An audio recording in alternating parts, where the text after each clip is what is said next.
Greetings, Mavericks and new viewers.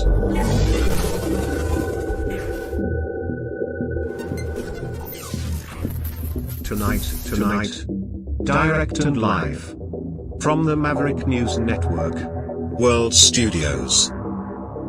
This is Maverick News with Rick Walker.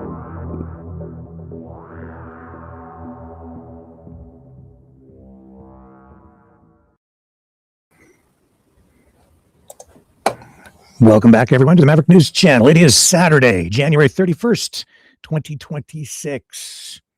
We're almost out of January. I don't like January. It's always the coldest month, but it's all going to improve from here. Maybe a couple of ice storms left in the season where I live, and then it's smooth sailing right on into March. And I hope it comes in like a lamb and goes out like a lamb. And the lions, I don't want to hear them roar at all. But those Epstein files, they're roaring. They're causing disturbances, embarrassment. They just won't go away. But it isn't really confined to Donald Trump. It seems like everyone is looking to these files to try to score political points or affect political damage in one way or another against political opponents. Bill Clinton named in these things. Many people around Trump being implicated, if not in the files directly, then certainly in spin-off news stories this weekend as a result of this 3 million page document dump. And it's only about half of everything that is out there that is supposed to, by law, be released to us, the public, well, certainly to the American people, and us as an extension, the rest of the world. And Melania Trump named in these documents. Also making headlines this weekend because of the big film debut, Melania, the documentary, which is being, well, from what I've seen, it appears almost universally panned and described by some even as the worst movie possibly ever made. While at the same time, I'm seeing damage control on the Melania, the pro-Melania side, trying to paint a different picture, a picture of the picture, the film, to suggest that it's been something of at least a mild success, even though I'm seeing reports that there are completely empty theaters out there where the screenings are taking place. And then there's also the Trump Loyalists who failed to show up for the big premiere of Melania, the documentary. If it's really a documentary at all, some say it's more an exercise in propaganda and marketing. Anyway, stick around. We're going to dig into all of it tonight. It's going to be one heck of a show.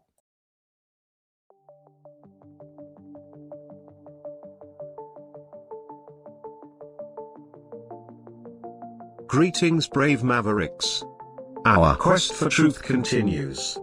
We go beyond fake news. Together we expose propaganda.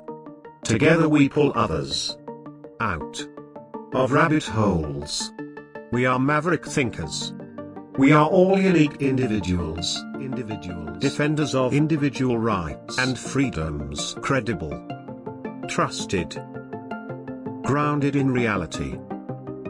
Maverick News, Maverick News.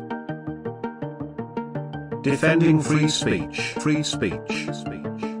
Donate at freedomreporters.com. Do it now. Tomorrow may be too late. Maverick News. The world is watching.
Maverick News. The world is watching. Okay, so I guess we'll start with the big document dump. So Melania Trump is referenced in this latest batch of Epstein-related documents released by the U.S. Department of Justice, which include over 3 million pages. That in itself blows my mind. 3 million pages, and apparently this is only about half of everything that is supposed to be released.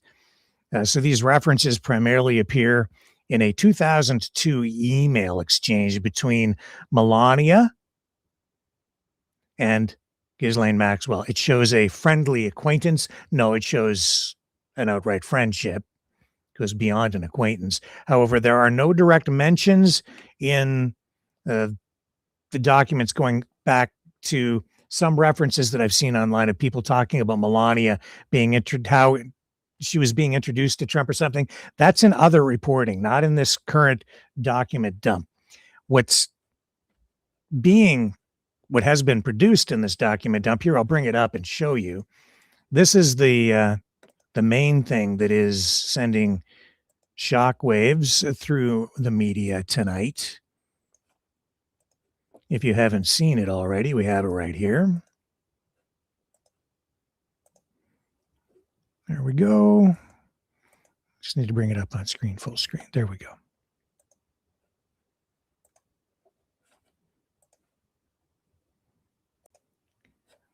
So this is an email from 2002. No, this is very, very friendly. It says, "Dear G." So this is Melania sending an email clearly to Ghislaine Maxwell because she referred to Ghislaine Maxwell as G. "Dear G, how are you? Nice story about J.E., Jeffrey Epstein, in New York Mag. NY Mag, New Yorker. You look great on the picture. I know you are very busy flying all over the world. How was Palm Beach? I cannot wait to go down. Give me a call when you are back in NY. Have a great time. Love, Melania." So, another inconvenient email for Melania Trump, Donald Trump, by extension. Very inconvenient indeed. So in this email exchange, October 23rd, 2002, as you saw, referring to Ghislaine Maxwell as Dear G. Now, Maxwell's reply calls Melania Sweet Pea, thanks her for the message, discusses travel plans. So this correspondence occurred after Trump and Melania had begun dating, long time after. They met actually in 1998 at a New York Fashion Week party. I think the Kit Kat Club is kind of where they first became acquainted, and then they became married in 2005. And I don't know if did you see the big shindig at the Kennedy Center, I think it was, where the premiere was taking place for her new movie. Didn't look like Trump even wanted to be there. Looked very uncomfortable when asked about his relationship with Melania by reporters overnight at this event. And what would happen if you two hadn't met, I think was the question. And she says, well, we would be in very different places. And then he says, well, we're glad with the way things turned out. But there doesn't seem to be much affection between the two of them. He doesn't really hold her hand or anything. So I don't know. It's I've seen a lot of other information coming out that honestly related to this that seems to go back in time. And I think a lot of what's being reported out there tonight too goes back to this information, which was previously released. And I'll show you this document right here. This is from the Daily Beast. At the time, it wasn't exclusive information. They said explosive tapes recorded by author Michael Wolff show Epstein claiming Trump liked to F his friends' wives and first slept with Melania on the Lolita Express. Jeffrey Epstein described himself as Donald Trump's closest friend and claimed intimate knowledge of his proclivity for sex, including cuckolding his best friends, according to recordings obtained exclusively by the Daily Beast. So this, again, how much credibility this really has, it remains in question, but this is resurfacing now because of this latest document dump. So if you're hearing information out there, seeing it online, referencing these kinds of claims, it's really, I think, coming from here. Epstein spoke at length about Trump with author Michael Wolff in August 2017, 2 years before being found dead in his jail cell. Wolff was researching his bombshell bestseller, Fire and Fury, at the time. The recordings cast more light on Trump's long relationship with Epstein and will add to debate over the character of the Republican candidate. See, this is an old article, but it's all kind of being recycled because of these documents that have been released now. And it seems like everybody on all sides of the political aisle are trying to do what they can with this to score political points. There's information out there about Bill Clinton being named in these documents. We'll show you that as well. Donald Trump, Melania, Steve Bannon, quite a number of people around Donald Trump, all being sort of people trying to pull them into this web of controversy.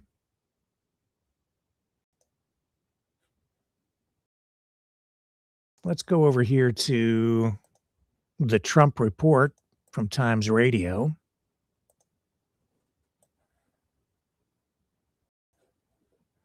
Where Professor David K. Johnson is with Maddie Hale, and they kind of rehashed some of this stuff, and they do a pretty good job of highlighting where we're at with the document dump and what's most prominently being shared tonight. We need to start off with just an overview of what's happened, Professor. So 3 million files from the FBI they seized from Epstein's devices, his property, victims' testimony, witness material, evidence shared by partner agencies. This was all passed over to the DOJ. It has taken years to kind of make, I guess, this public and go through it. This is, of course, because there's been ongoing investigations, victim protection, redactions, national security and privacy concerns. But what happened late last year is that lawmakers passed this Epstein Files Transparency Act. Trump had no choice but to sign it through, and that's why we have it now. I want to get your thoughts, David. You and I just going to stick on Trump's involvement, him being named. We can down the track get into other big names being in these files, but let's stick with the president for now. So just your initial reaction to reading some of these files. Well, first of all, the 3 million pages, 800,000 separate documents, is only half of the material they're supposed to release. And they've said, that's it. We're not giving you any more because it's not relevant to the law. So there's going to be a big controversy about that in the courts.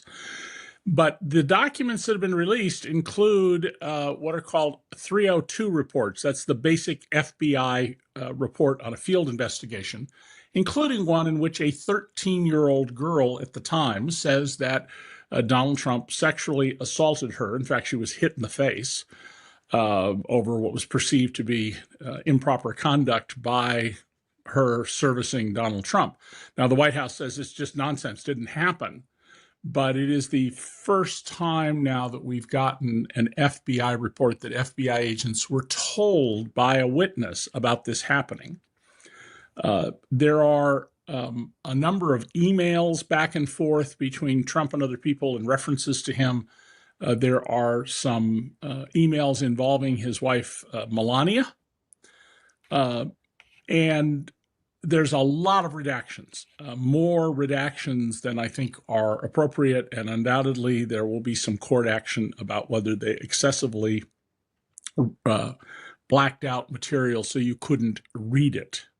And you mentioned these 6 million files, and I think 3.5 million have now been made public. And just for our audience, Trump hasn't ever been accused of any wrongdoing or criminality by law enforcement, but this is the first public, I guess, acknowledgement of victims or second-hand people coming forward. Am I correct, Professor?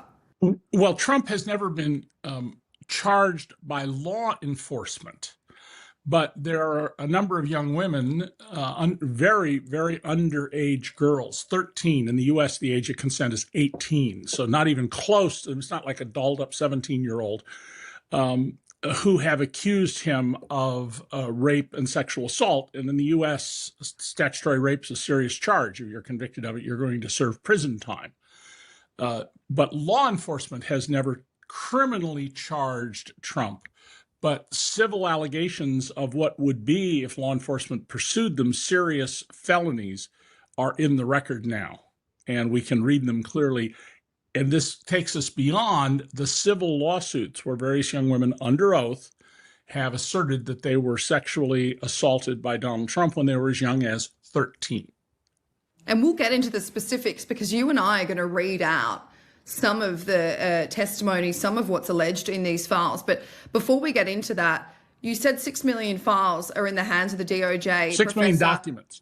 Documents. 6 million documents.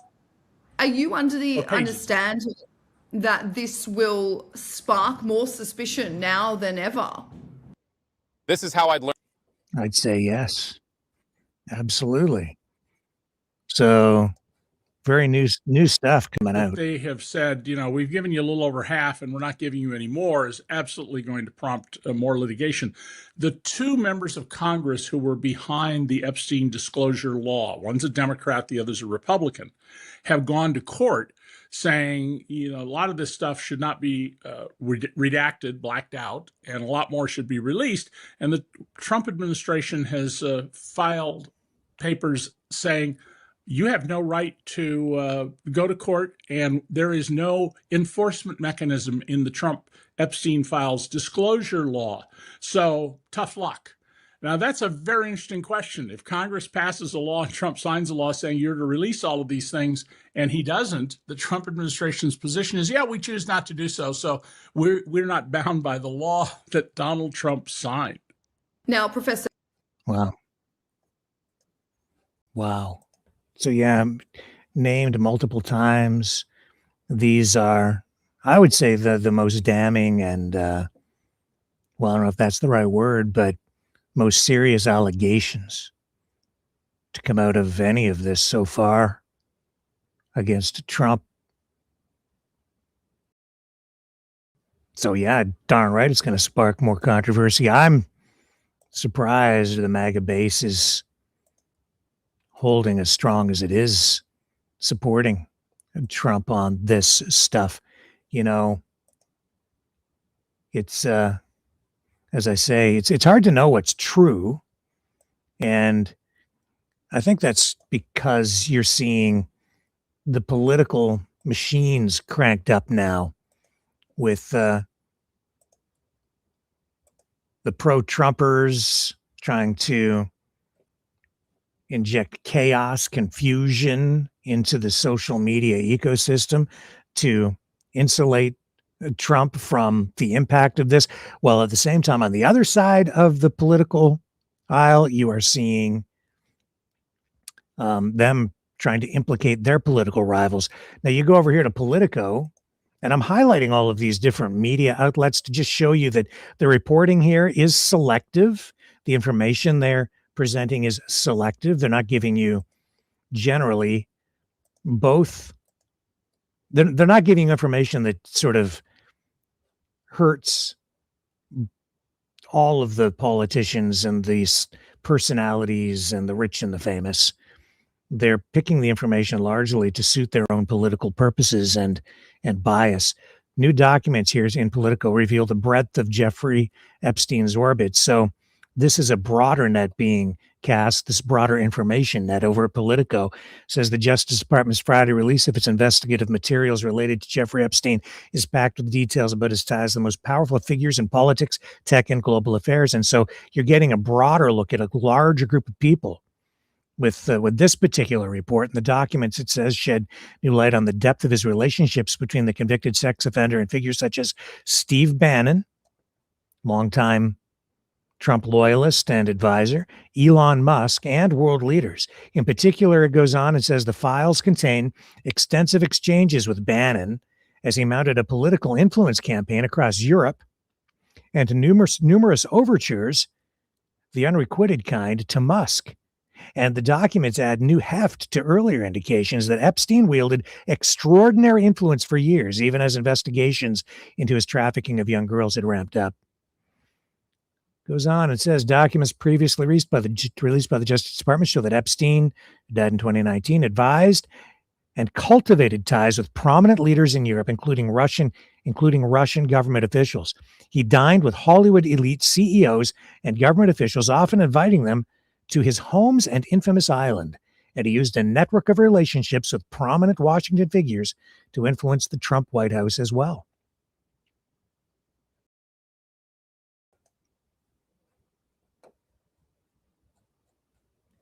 Wow. It's getting worse, not better. This is terrible.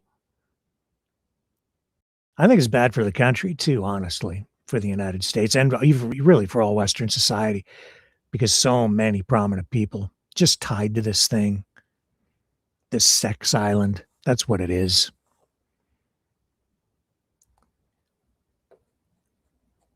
Unbelievable.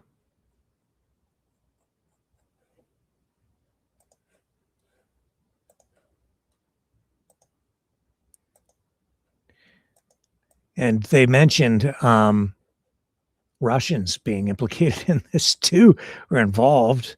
And I bring that up because if you go over to RT tonight, you will find,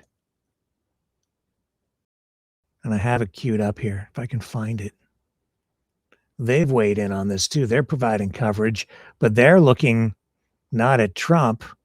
They're zeroed in on Bill Clinton.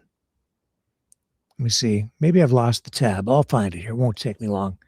Okay.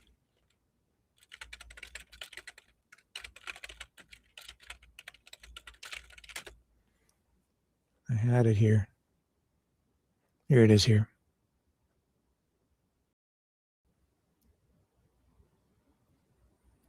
They were talking about this back at the beginning of the month too. They had a report out January 1st saying that former U.S. President Bill Clinton will be named in court documents concerning Jeffrey Epstein. And that was actually reported first by ABC. And now tonight,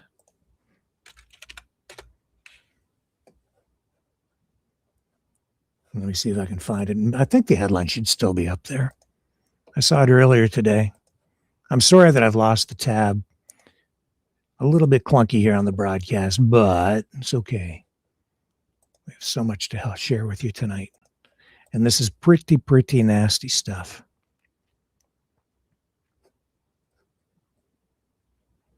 Where are we here?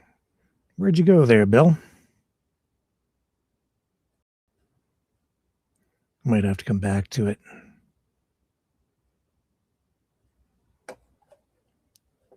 Let me take a break. I'll find it so that I'm not trying to entertain you while I look for something. Here we go. Hang on. We'll be right back.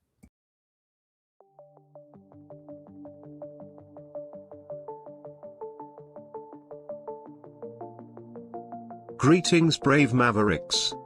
Our quest for truth continues. We go beyond fake news.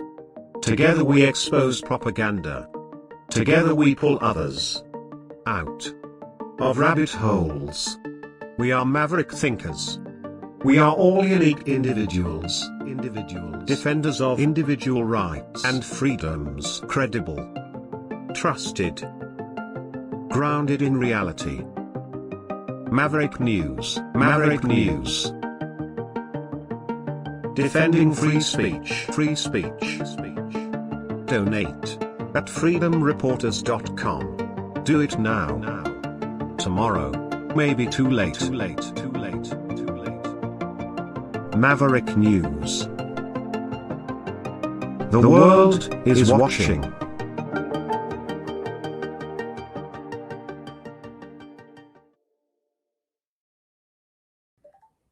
Okay, we're back. So here's this. They've got stuff in there about Clinton too, but this headline, new, Ghislaine Maxwell claims dozens of Epstein's accomplices got off scot-free. 25 men reached secret settlements with accusers, while 4 others were never charged. 29 alleged accomplices and co-conspirators of Jeffrey Epstein have avoided prosecution, most of them through secret settlements. The disgraced financier and sex offender's partner, Ghislaine Maxwell, has claimed in court documents. Several media outlets this week reported on Maxwell's filing dated December 2025 that the U.S. Department of Justice announced the release of a new batch of so-called Epstein files. Epstein was found dead. In the court papers cited by the media, Maxwell petitioned the court to overturn her conviction, citing what she described as new evidence of the collusion between the plaintiff's lawyers and the government to conceal evidence and the prosecutorial misconduct. Epstein, why do I get the feeling she's going to walk away? Could happen. Yeah, I know. Why would that happen? Maybe because she's got dirt on somebody. You mean somebody might have to let her go to make a deal? Yeah, they might cut a deal. I'm just saying, could happen. According to the filing, another 4 of Epstein's co-conspirators never faced charges.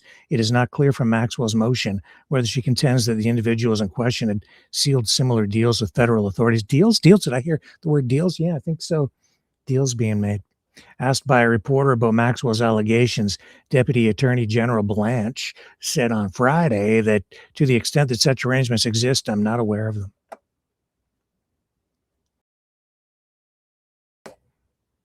Oh, there's a headline. Trump refuses to reveal his Iran plan. The Iran plan, even to his closest allies. Does he have a plan? Yeah, he wants to bomb them. Tehran says diplomacy progressing despite heated tensions with Washington. That's another story for another time. We'll no doubt be coming back to that since we have a massive armada heading to Iran. See, they got good at it in Venezuela, so they're sending one to Iran now. Not to be left out, Iran is now the subject of Donald Trump's affection. What do the two countries have in common? Oil. That might be one thing.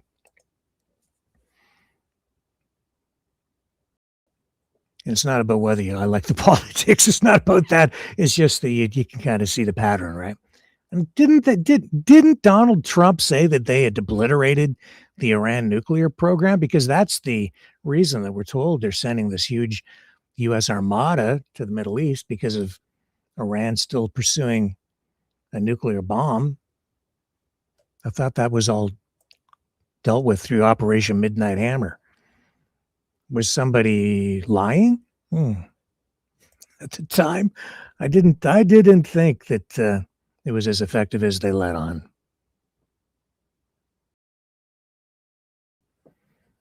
Yeah. So Trump was saying, go ahead, release all those documents. Let's get them out there. Now they've released them. Now you've got a little bit of a problem on your hands. A little bit more of a problem.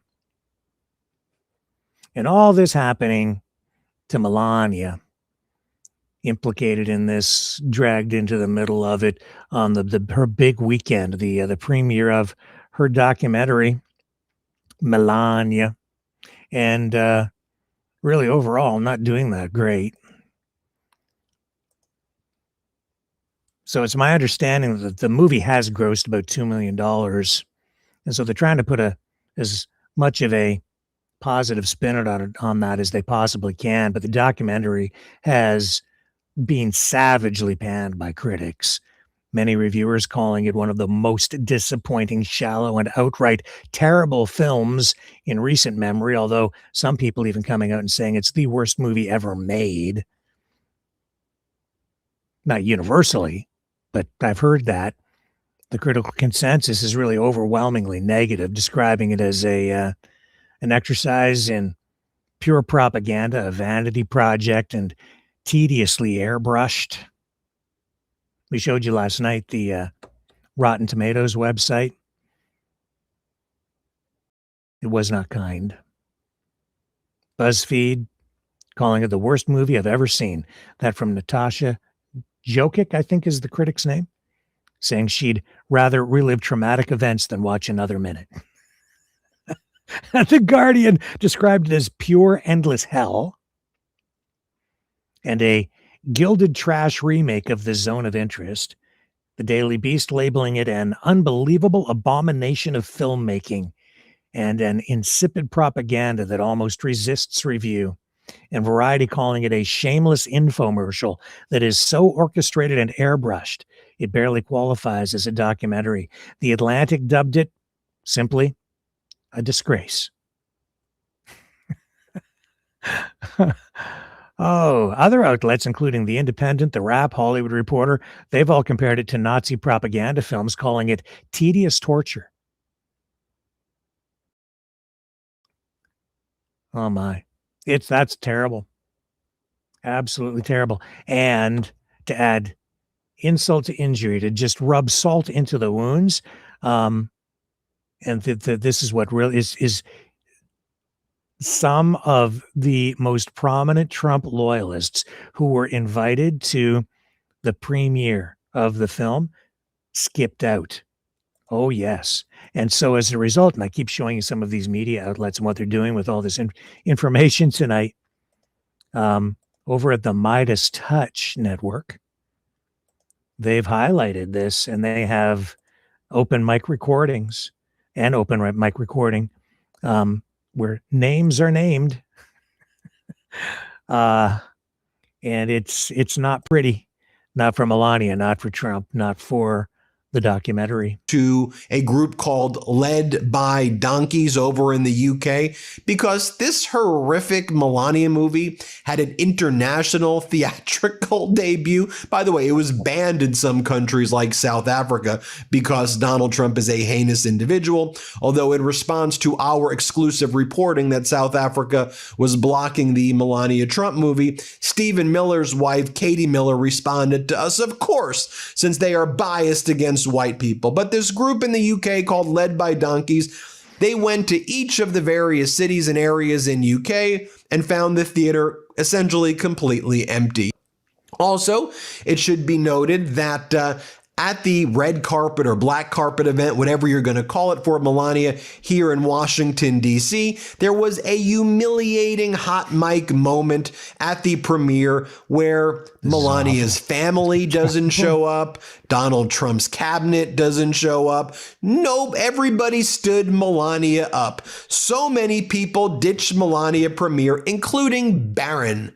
Barron didn't want to be there. A hot mic at the premiere of Melania Trump's documentary captured the long list of people who never showed up. Nearly a dozen people close to the Trump administration skipped out on the world premiere of Melania. Multiple family members were no-shows at the First Lady's big night at the Kennedy Center, including Barron Trump, Eric Trump, Lara Trump, Tiffany Trump, and Ivanka Trump. Several Trump officials, including J.D. Vance and others, did not show. Kristi Noem, no-show. Pam Bondi, no-show. Brett Baer, Carrie Lake, Maria Bartiromo, Riley Gaines, Sean Duffy, Peter Navarro, all no-shows. And you'll see the camera on the red carpet or whatever saying, oh, this is weird. Nobody's showing up here. How humiliating is this? Play this clip. We didn't show on the red carpet. Carrie Lake, she didn't show. Maria. Brett Baer. Kellyanne Conway, Riley Gaines, Eddie Johnson. Thanks a lot. Eddie Johnson? Oh. Thanks a lot. Yeah. Kash Patel didn't show. Russ Fott didn't show. Noam didn't show. Bondi didn't show. Weird. Duffy didn't show.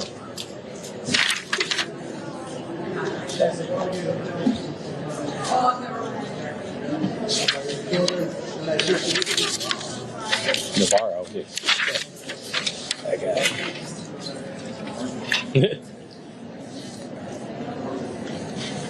But the right-wing oligarchy did show up to a private premiere at the White House and then proceeded to get trashed by their companies, rightfully so.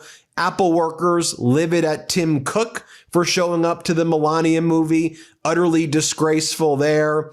You had, of course, other right-wing oligarchs there. I want to note this as well. Melania, you're not ditching the allegations of potential relationships with Epstein and Ghislaine. Well, you called her G, but you also had Brett Ratner as your director. Brett Ratner, who has been accused over and over again of engaging in serious, horrific conduct. And also Brett Ratner, who appeared on the Epstein emails as well. You had that in common, Melania. You and the director of the Melania movie, Brett Ratner's name was listed on a email about people Epstein was inviting to a party on St. Bart's or on some island. They were all going to party together. Here's Melania talking about Brett Ratner. Here, play this clip. The director, that's Brett Ratner? Brett Ratner. Yeah, how did that go? He hasn't been involved in movies in a couple of years. How was that relationship? Very good. He was very talented. I know that, and box offices could tell you, right, that he was very talented. And we had other suggestions and looking into it, and he was the one that I said, the most important is that he puts out my idea, what I have, and cinematic film that I want to achieve. So he was the best one, and he was great to work with. And then we're just going through the various theaters in the United States where in many of these theaters, not a single ticket was sold. Melania, yikes. This is so embarrassing. The karma you deserve. Your whole background is phony. You said you graduated from a college. You didn't graduate from the college. You made that up. You said. Okay.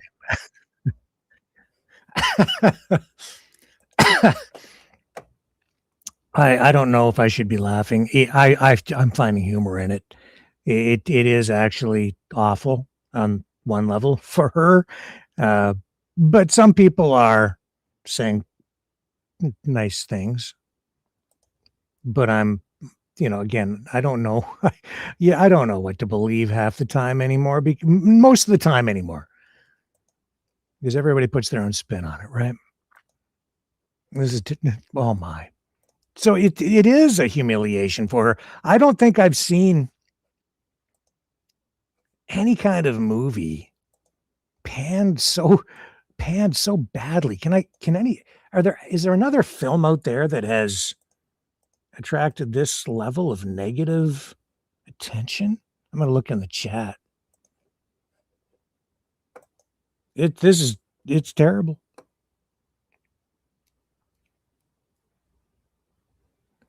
What do we got going on?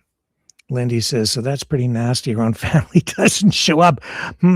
Sure, I believe that at this moment. Not sure I believe that at this moment. I believe it. They're on the guest list. They're going down the guest list. Yeah, I mean, it's like it's gossip, right? This is just so like the Trump administration, though. This is actually the more sophisticated side. I've been thinking for a long time that this presidency is sort of like the flea market presidency. It's all fake. It's all about lies. It's about a guy in the White House who keeps portraying himself and his family as being, on the side of working class people, talking about how he relates more to like the cab drivers and the blue collar workers than the elite. And yet he runs with the elite. He's always run with the elite. But everything that he does is so reality television. It's so WWE wrestling. It is all over the top. It's all about the photo op. It's all about central casting. It's all about putting people into positions of authority, power, and responsibility that are media personalities first. Whether it's Pete Hegseth or himself, as a reality TV show star, and Pete Hegseth being, from Fox News. And Dr. Oz, like he's a TV celebrity. Just you go down the line, so many of them. Judge Janine, right? I'm surprised he didn't get my dad's favorite judge, Judge Judy, in there somehow. But this has just been a big show the entire time. And now you have this movie that has come out, and it is generally flopping, I think. And as I say, to add insult to injury, rubbing salt into the wound, a lot of people, prominent Trump loyalists, just didn't bother to show up, likely because they didn't think it was important enough. It is an exercise in propaganda. I haven't seen the film. I can't judge for myself. I'm just telling you what the critics have been saying. But this whole everything with Trump, it's just like, I hate to use the word, but it's like trailer trash with money. That's how they behave. And you have Melania, who almost seems out of place. She seems out of place with Donald Trump because she is sort of elegant and seems like a supermodel or some sort of, she's just out of his league in so many ways. And yet she's been dragged down into the muck with this guy.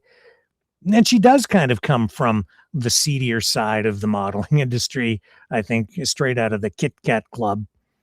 But it just, everything about it, it's just low class all the way. Everything. It's like, it's always McDonald's hamburgers in the White House, which I can relate to, right? It's like, it's okay with me on a level, but at the same time, you kind of want something a little bit higher, a little higher standard from the actual president of the United States, because he's supposed to be the leader of the free world. And what have we seen going on this weekend? The Melania movie. And it is just, it's like some exercise in appeasing this guy in the White House. It seems like that's what it is more than anything, not so much an exercise in or an artistic endeavor with real artistic merit. It just seems very self-indulgent, and they want the rest of the country to kind of go along with this.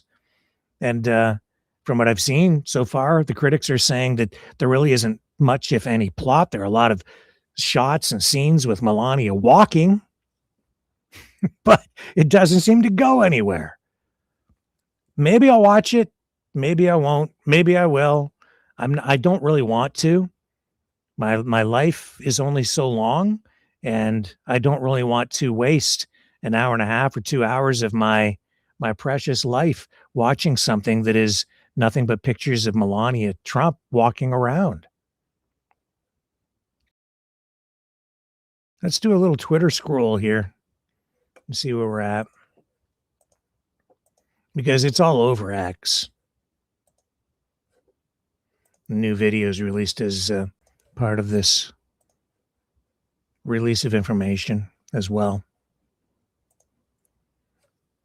And I don't know if you guys have seen this stuff, but some of these videos are, I don't know how relevant they are, but some of them seem kind of weird.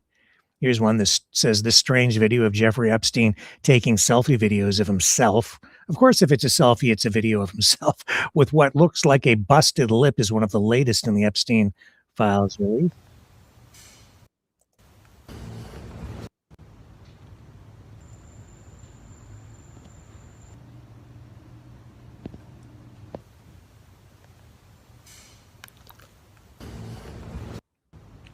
I have no idea. I don't know if it matters, but there it is. And of course, the pictures of Trump with his daughter that people get creeped out by. You scroll down. How much evidence do we need to lock up Bill Clinton? It says here, and others involved with Epstein. Thousands of Epstein files. Photos show Clinton with alleged victims. women, Chris Tucker, Michael Jackson, Mick Jagger, Kevin Spacey, and more VIPs.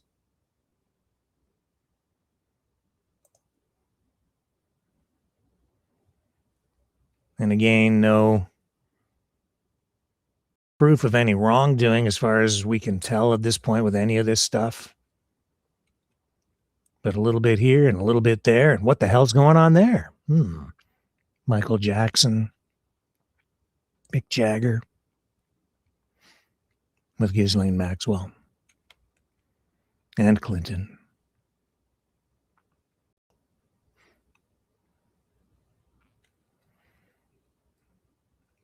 It was quite a party for a while it lasted.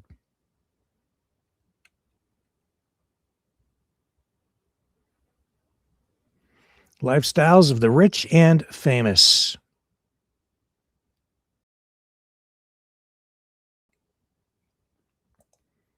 Right there. This one says, synopsis. This is Ghislaine Maxwell. WSDA Child Prostitution is the title. To advise Miami Division of CACU concurrence of the travel request of the two Miami agents to travel to Sydney, Australia. This is back in 2011 to interview a United States citizen, redacted. In addition, per email, Criminal Investigative Division Deputy Assistant Director concurs with Miami Division's international travel request, redacted information.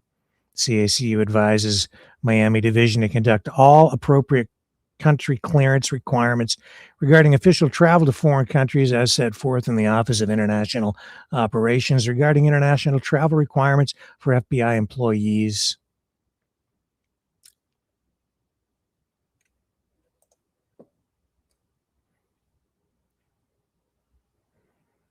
More documents about Maxwell. Agreed soon began traveling with Epstein to various locations outside the state of Florida. Several witnesses have corroborated travel with Epstein. I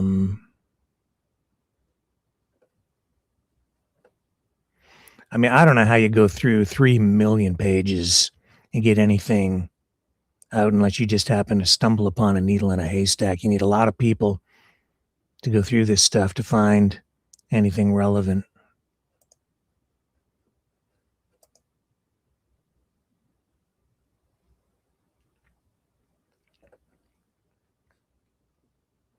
And there's so much redacted, it's hard to tell if anything's actually relevant.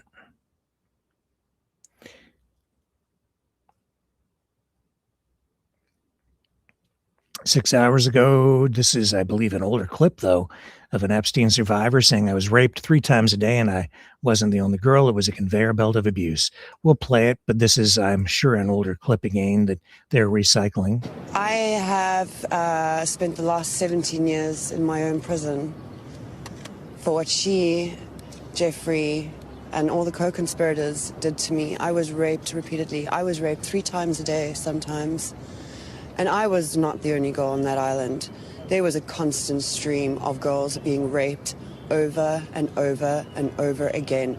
And yes, Ghislaine must die in prison because I've been in hell and back for the last 17 years. And 27 for me. I was 10 years old when Liz Stein was being trafficked. I was 10. That is how long the sex trafficking ring has been going on. Tier 1. Was tier 1's the highest and worst? No, I'm the lowest. I'm the lowest. Your child's life. Do you think you're the devil himself? This is his final interview. No, but I do have a good mirror. It's a serious question. I'm sorry. Do you think you're the devil himself? I don't know. Why would you say that?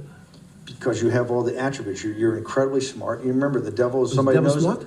The devil's brilliant. You read Milton's Paradise Lost. No, the devil scares me. Satan is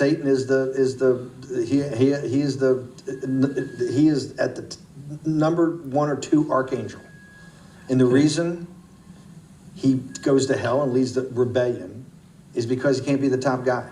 And his thing is, I'd rather reign in hell than serve in heaven. I saw that in a movie. What are you, class 3? And here he is dancing with a redacted girl.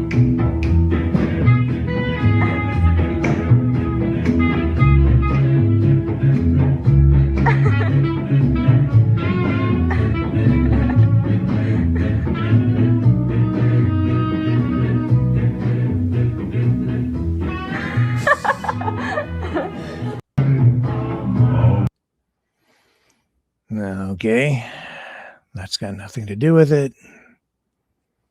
It's just, again, you know, there he is with Melania. And this guy posting, this is Olena Rosa, saying nobody wants to see Melania's movie. She has done absolutely nothing since she became First Lady 10 years ago. All we know about her is that she partied with Jeffrey Epstein and married Donald Trump, the most boring First Lady ever. No degrees, no nothing. However, you know, I think that there are some positive things being said about it. Let's go over. I'm sure there are. Let's just try and balance it out a little bit. I try to be fair. Let's see if we can find some positive stuff. In fact, I think over on Truth Social we'll find some on Donald Trump's page. Let me see here. Okay. Here's some shots of the preview. Walking shot, signing something, 20 days in her life. Melania with a great black hat. She looks good putting her foot into a car. Witness history in the making as she dances almost as well as Donald Trump in her black hat again and waves like the Queen. Melania, she can smile. Available exclusively in theaters January 30th. Where seats are still available. Many, many, many, many seats still available. Here she is on Fox News promoting her film. The people what it takes to go from private citizen to being a first lady again. They will see me, all of the tasks that I need to do, from preparing to inauguration, running my business, family, and philanthropy, establishing East Wing. So it's a lot of going on. I want to show. It's a lot of going on.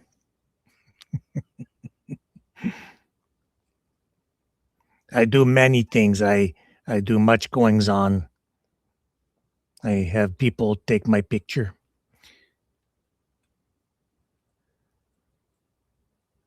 Here it is here. Today is an extra special day. This from George Papadopoulos.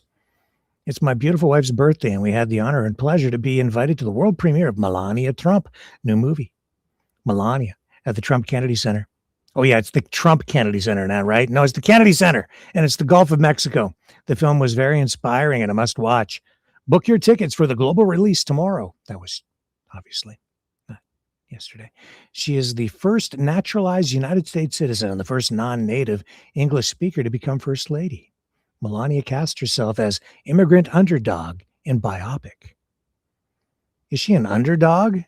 Seems like she's kind of coming from a place of, shall I use the word, privilege? Maybe just a little bit privileged. Let's do the Truth Social scroll, shall we? Or maybe listen to this. I don't know. Oh, here they come.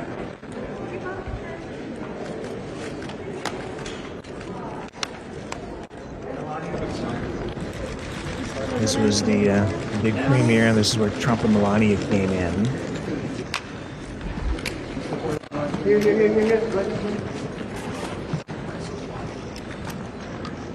And Mr. President, on the right. Life in a fishbowl. Could you please Sasha get the Melania?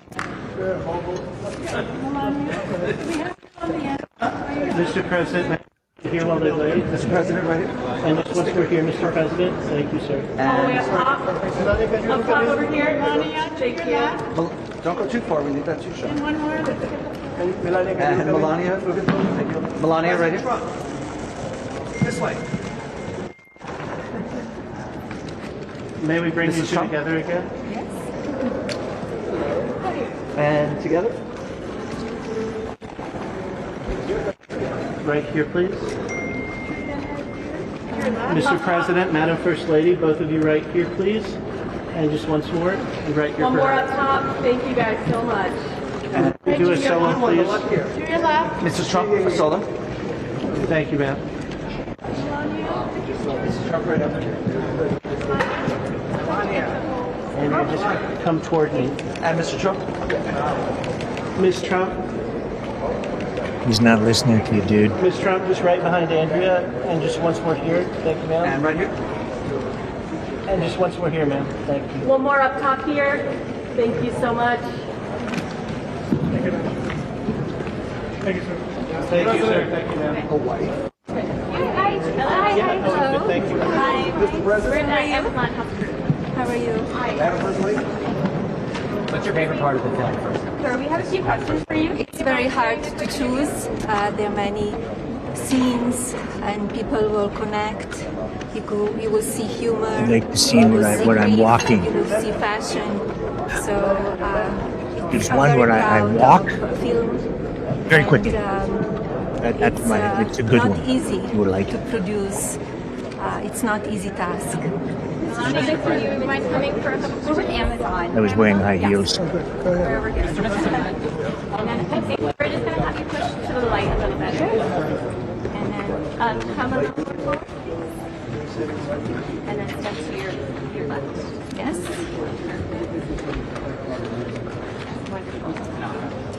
Thank you. All right. Why don't you tell me what inspired you to make this documentary? Well, my life. They gave me $14 million. Senator Schumer, we've gotten along very That's well. about We're right. working on trying to get it to stay open, and we'll see what happens. It's in the process. Mr. President, Amazon paid $75 million to make and market this film. It's an exorbitant fee. Many Americans think that this is maybe Jeff Bezos trying to get in good with you, and they would call it an act of corporate corruption. The New York Times. The New York Times, a fake news New York Times. No, I don't know. I mean, I don't know really. I'm not involved in that. That was done with my wife. I think it's going to be, I think it's a very important movie. I think it's really going to be very important. It shows life in the White House. It's a big deal, actually. Mr. President, what was Tulsi Gabbard doing at an election center in Georgia today? She's working very hard on trying to keep the election safe, and she's done a very good job. And they, as you know, they got into the votes. You got to sign judge's order. Whatever. Okay.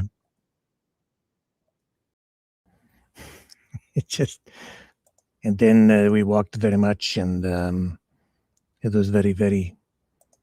I made a lot of money. I made much money from it. They paid $75 million, and it made $2 million back. I'll be right back.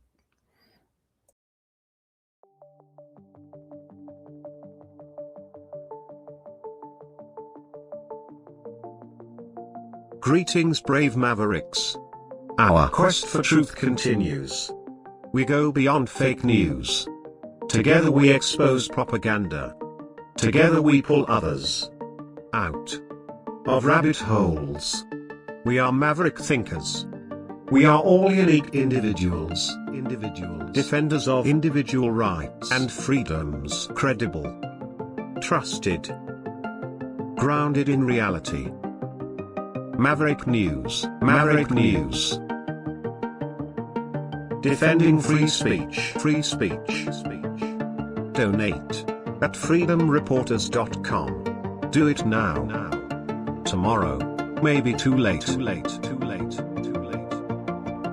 Maverick News. The world is watching.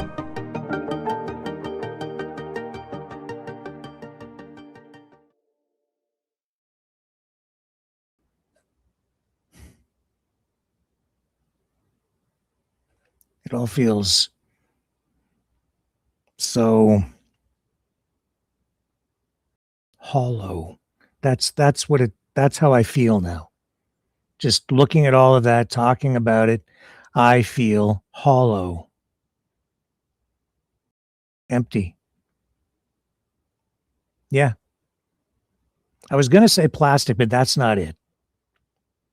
Hollow. Just hollow inside. that didn't fulfill me in any way. I don't feel good about what I just talked about. I don't feel like anything was really accomplished other than just showing it for, I guess, what it is. It's just all so empty, devoid of, I keep using this word, but void of value. I didn't get anything out of any of that. Nothing positive about it. And Trump saying, I think it's going to be a very important film. No, it's not. I don't think so. Now, I haven't seen it. But just even from the preview and from the reviews and everything swirling around it, I'm just left feeling hollow.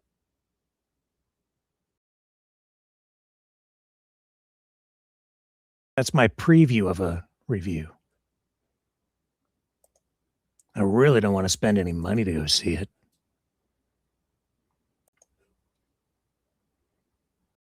And like I said, this whole presidency, it's just so trailer park.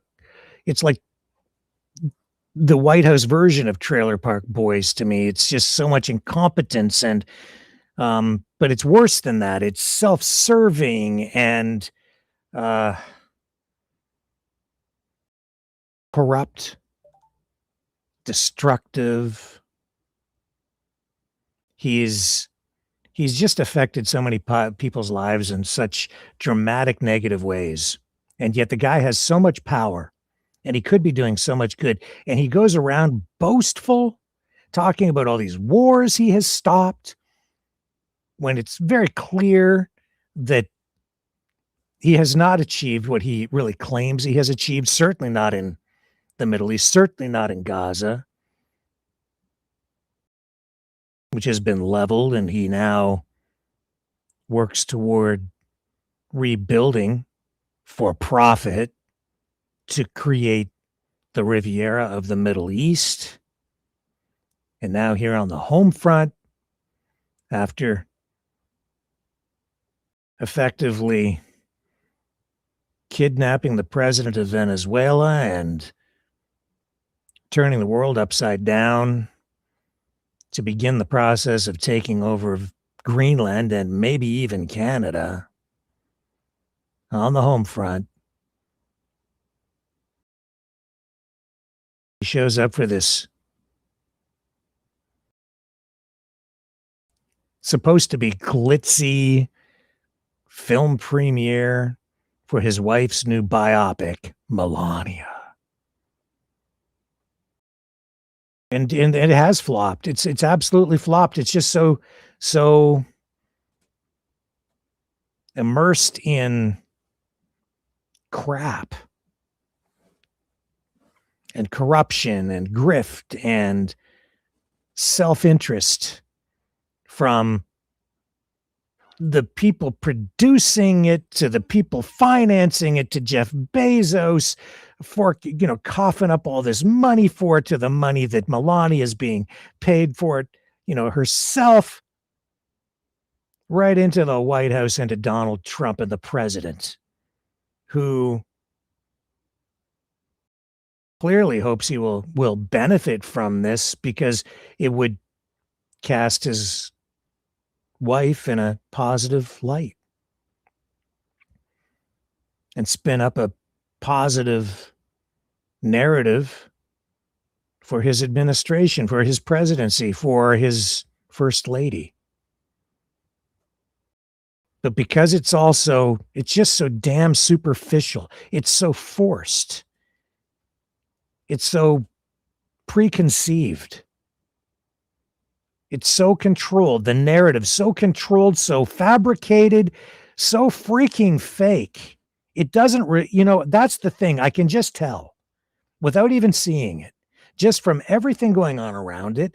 This biopic does not give you a behind the scenes look, I don't think, at everything, doesn't reveal the truth inside the White House and the life of the first lady. No, it's a filtered, sanitized piece of, and it is propaganda, let's face it. That's why I don't want to see it. I probably will see it. I'm going to need to see it. And then if I'm wrong about my review, I'll admit it. But I'm not seeing anything to indicate that what this film contains is real, valuable information to give you insight of some kind for a deeper understanding of, what this administration is about, what this first lady is going through, what kind of person she is. It doesn't cast new light or provide new depth of understanding into her character. It's all about optics. It's about spin.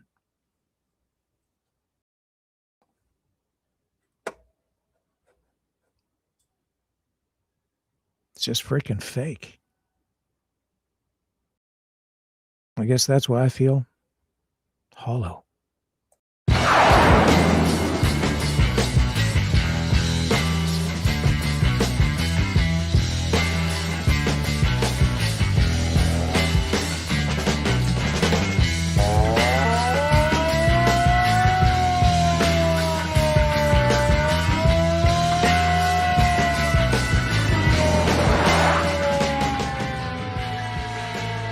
Maverick News.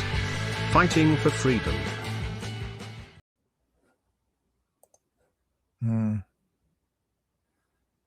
What else is going on out there today? There's supposed to be this big anti-carny protest nationwide today, blah, blah, blah. I was aware of somebody mentioned it to me again. I'd forgotten about it coming up. Never paid much attention to it. I could see it wasn't getting much traction. I think there were a few isolated protests in a couple of parts, a couple areas. I think out in BC there was one, but I don't think it got any real traction. There was something in Ottawa, but there's something in Ottawa every day, so I don't think it was anything new. So I don't know. So I haven't provided any coverage on it because I don't think there was really any story there. And this whole, this is the thing about these protests. They're not news. They're advertising. They're a political exercise, and a lot of these streamers today, they've made careers out of covering protests, constantly covering protests. And I just thought about this on the fly here. As a television reporter and radio reporter and print reporter, I learned a long time ago that just because somebody picks up a piece of Bristol board, or a bunch of people do, you don't necessarily run out into the streets and just cover that, because you're being manipulated on some level when people conduct those kinds of affairs. Just because somebody does it doesn't mean they deserve to be covered. But that is going on constantly now because of social media. It's like low-hanging fruit in a way that a streamer can tap into or pick in order to get clicks and generate content easily. But I'm not sure that it is good journalism.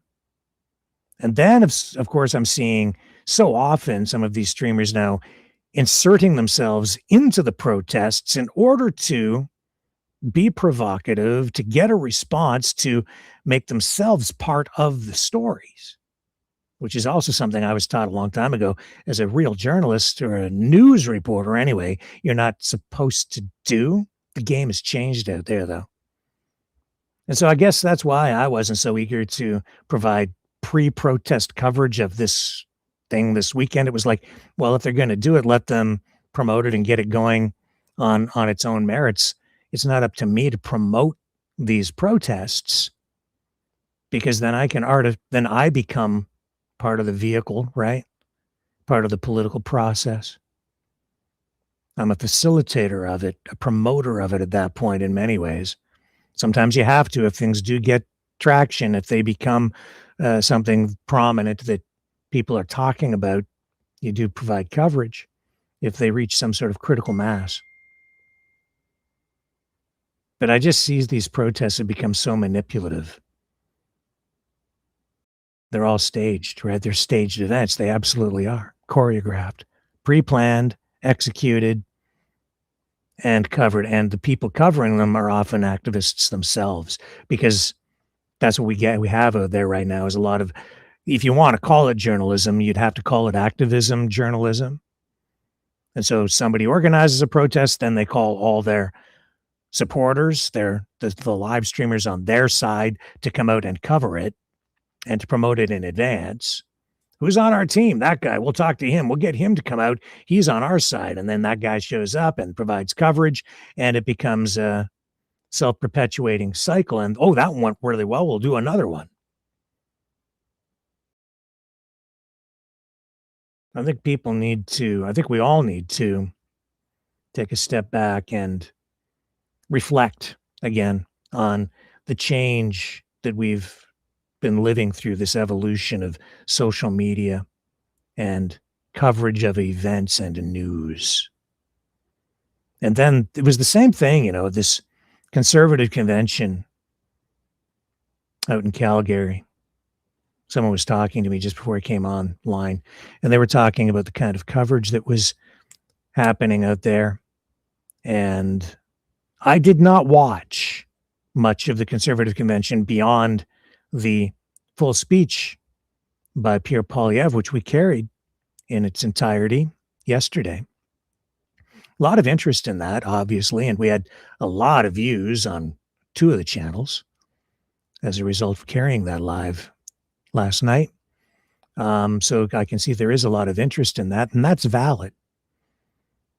But I did take note earlier today, because of this conversation I had about the way that event was covered, because you had a lot of these streamers, live streamers, who sort of became part of the event out there again because they're on Team Conservative.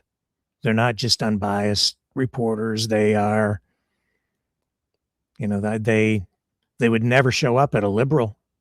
I don't think most of them would not show up. They probably wouldn't be allowed in, honestly. Most of them. This is the problem in our politics right now. It's the media has become so polarized. You have some of the most prominent voices on all sides, so entrenched and so involved in the stories and the parties and the politics and the ideologies, that they're sort of cemented in place on one side of the story or the other. That's even the case, when I think about Rebel News, they say, we tell you the other side of the story, but do they tell you the whole story? And are they telling you the truth? And what about the mainstream media? Are they doing that? See, when I watch CBC, CTV, Global in Canada, the major networks in the States, I'd say that we still do get a cross section. Even on Fox, you'll get Democrats on there sometimes, but not so much with a lot of the extremely biased live streamers in Canada and the US. On pick a side, doesn't matter which political team you want to look at. And that is amplifying or maybe even deepening the divide that we're seeing politically in our society today. It makes it even more difficult for people to talk to each other. Because I think people are really caught in echo chambers, only getting a story, not the story. That's even the case, I think, tonight with what we've been exploring here with Ghislaine Maxwell, Jeffrey Epstein, Donald Trump, all the people involved in the Epstein files story, Bill Clinton. And then you get the documents that come out, and then the spin happens. You can't tell what's real anymore. Even as the documents are dumped and they're so redacted, I can't tell what's relevant, what isn't. Does any of this even freaking matter? Or are we just being flooded with so much documentation that there's no way to find the needle in the haystack? Or maybe it's not just a needle. Maybe it's like everywhere. Maybe it's right in front of us, smacking us right in the face, the truth, but we can't see it because we're just being flooded with so much misdirection. Information overload, 3 million pages. What the hell are you supposed to do with that? People are, combing through it, I guess, and using maybe even AI to digest it, analyze it, and figure it all out. Somebody said to me that, they hope people go to jail or whatever. And I said, I doubt it. Because this American style of justice, this style of politics coming out of the United States these days, the style of journalism and news is so twisted, so flooded, so over the top, so biased, so intense. And there's just so much misinformation and just outright fabrication out there that it is virtually impossible anymore to get to the bottom of anything and get to real justice. It depends on who's in charge now, what the truth is going to be. They literally can shape our reality. They can shape what a lot of people think on either side. On any side, there's more than one. There's more than two. There are many, many sides. But they get you just sucked right down in there, and they get you so attached to whatever it is that you believe, whether it could be your religion, but it's religion and politics, and especially if they mix the two together. That's powerful stuff. And they'll pull you right down into those rabbit holes, and good luck getting out.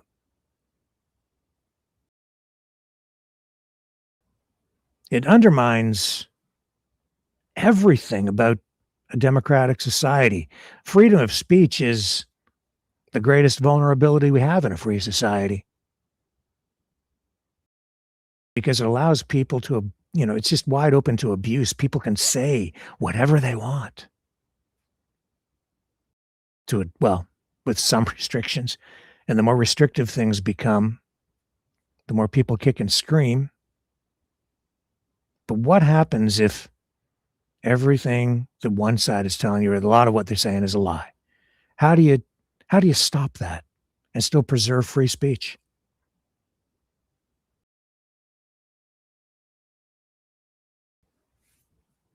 We're in a lot of danger. We're in trouble. These 3 million pages didn't help a bit. Everything we've done here tonight has been an exercise in futility, frustration. I didn't get anything out of the Epstein files. I didn't get anything out of talking about Melania, the documentary. I knew I wasn't going to get anything from covering another protest today. Rinse and repeat. I saw some video, we scrolled past it, which is why I sort of remembered it, of some people driving around in a parade. Wow. That'll show them. Protest, go ahead. I mean, it's all cool. I'm just saying that there's so much of it that it just becomes normal. I'm not sure even what the message was supposed to be about. I mean, during the pandemic and the lockdowns, it was pretty clear people were upset because it was like, stop locking us down. Don't, end the mandates. I don't want the thing in the arm. It should be about freedom of choice. It's evolved to be well beyond that for some people, but the rinsing and repeating and trying to resurrect all of that stuff, every time I'm like, well, what's the issue? What are you protesting now? What's the objective? And I don't know that today even really had a clear objective, except this one thing. It was supposed to be an anti-Carney and liberal government protest, which means basically they're all out there just saying F Carney. Why? Because Justin Trudeau is gone, and they lost him. It was all F Trudeau, F Trudeau. Now it's just F Carney. So it was the F Carney protest today, is really what it was. Got to get rid of that guy. Oh, okay. Yeah, that's not going to get tens or hundreds of thousands of Canadians out to protest. Not that in itself. That's not going to get you the traction. But the perpetual protesters, the people who just are perpetually upset about things, you get them out, I guess, because it's a social thing. They find family there, community, a network of protesters who I think at times don't even really know what the hell it is they're protesting for. It's just, what are we protesting against today, this weekend?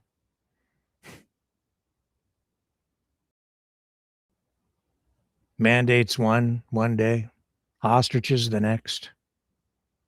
F Carney today. I keep saying, what do you have on the other side? What is it you want?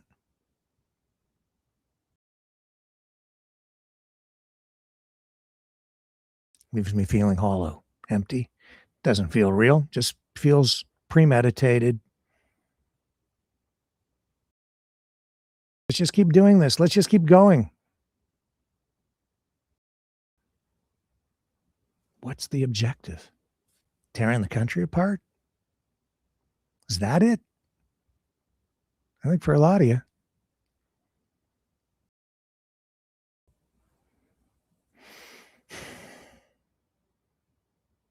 I don't feel good about what I said about Melania Trump. I actually feel sorry for her tonight.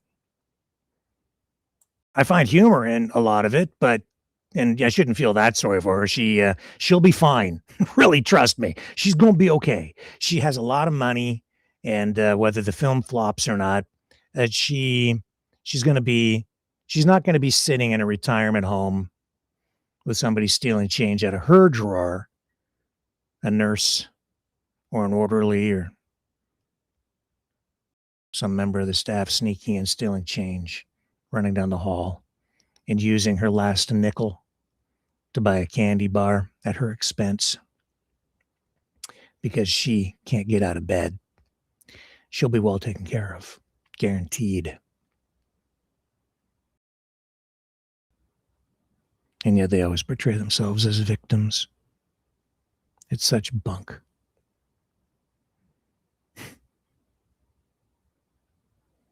They're not victims.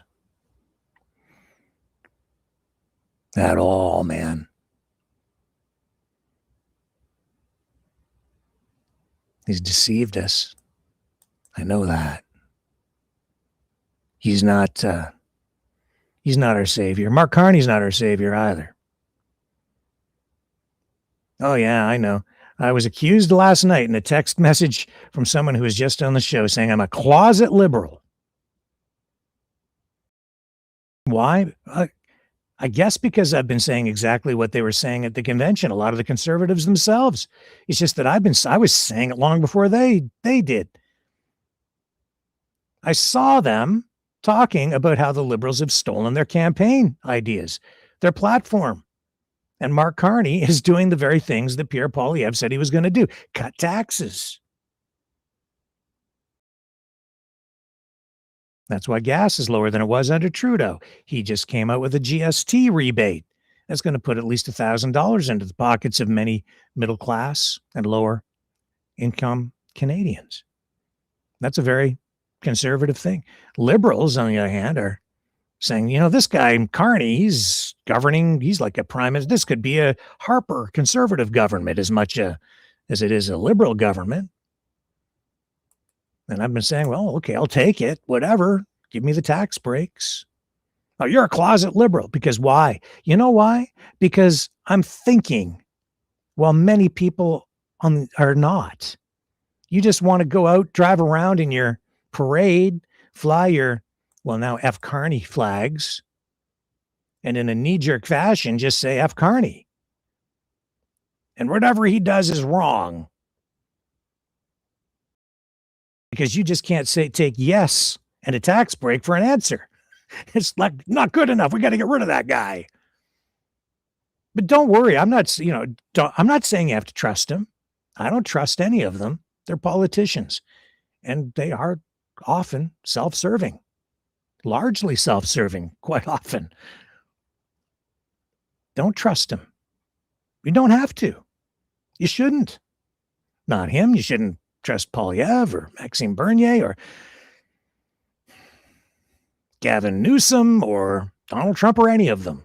You know what you should do? In my opinion? I don't know, Rick. Why don't you tell me? What do you think? Do you really want me to know? I don't really want to know. You should shut the F up, Rick. You shouldn't have an opinion. I'm going to give you my opinion. You should judge each individual as an individual. Judge them not by what they say, but by what they do. And when they do something good, you say, hey, you did something good. Or that guy did something good. I like that. Because you're thinking and analyzing and assessing and judging. Is this good for me? Is it good for my family? Is it good for my country? Did this politician do a good thing today? And if they do something bad, you say, oh, that's bad. I'm going to criticize that. And you call it out. Bottom line is, if they do a crappy job, you hold them accountable. If they do a good job, you vote for them again. And accountability is the key. They have a responsibility to serve the country, to serve us. That's their job. And I'm not saying trust Mark Carney or anybody. He's not going to be our savior. Trust me, he will screw up. He will face the fire. And even if he doesn't, the propaganda that is always out there for politicians will catch up with him. They're chipping away at him every day, trying to tear him down. F. Carney, F. Carney. It takes a toll after a while on every politician. They often come in very popular, which is what's going on with Carney right now. And they often leave very, very unpopular. And that's what happens more often than not.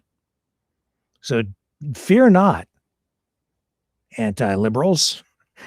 Carney will fall from grace. His honeymoon will soon be over. And he is in a honeymoon phase after having been just elected Prime Minister of Canada. It's an extended honeymoon because he has done very conservative things. And you go ahead, you people who have decided that you're just going to hate me because you're also knee-jerk reactionists. You go ahead, you keep on saying, I'm a closet liberal. I don't really care. Whatever the hell that means. It's not an argument. I'm just calling it like it is, man. Balls and strikes.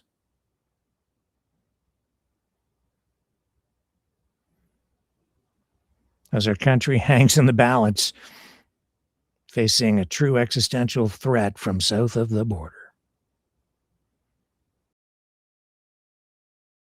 A guy who is just so flipping rich, as they all are these days,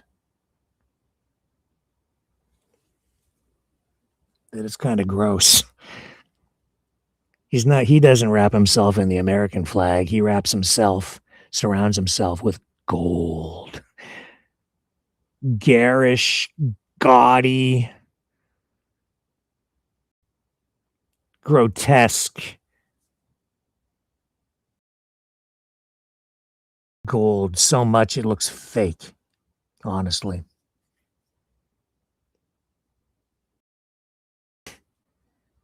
It's just so disgusting. Well, they cut programs for school food programs, and it's pretty gross. And I'm not a socialist. I believe in the free market, but what we have here, folks, is not free market anything. It's not freedom anything. So many people out there say they're freedom fighters, and they're not fighting for freedom at all. They're fighting for the opposite because they don't even know what they're fighting for. All they do is show up every weekend as weekend warriors, go out, drive around, fly flags from the backs of trucks, and they just disappoint me because they're just tearing everything down. They're not fighting for anything. They're just fighting against things. They're just anti-government, I think, in many, many cases. And that is also very true. So why the hell would I cover that this weekend? And here I am talking about it anyway, but it's one of those things that just barely happened at all. What good was it? It's time to build. Stop destroying everything. Stop your bitching. Roll up your sleeves and get to work doing something constructive. Me too.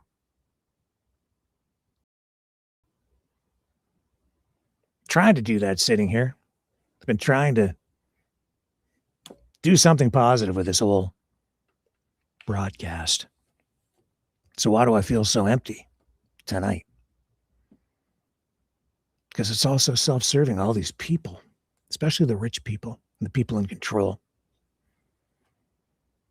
And then I just see so much confusion out there, and it's because of the information warfare.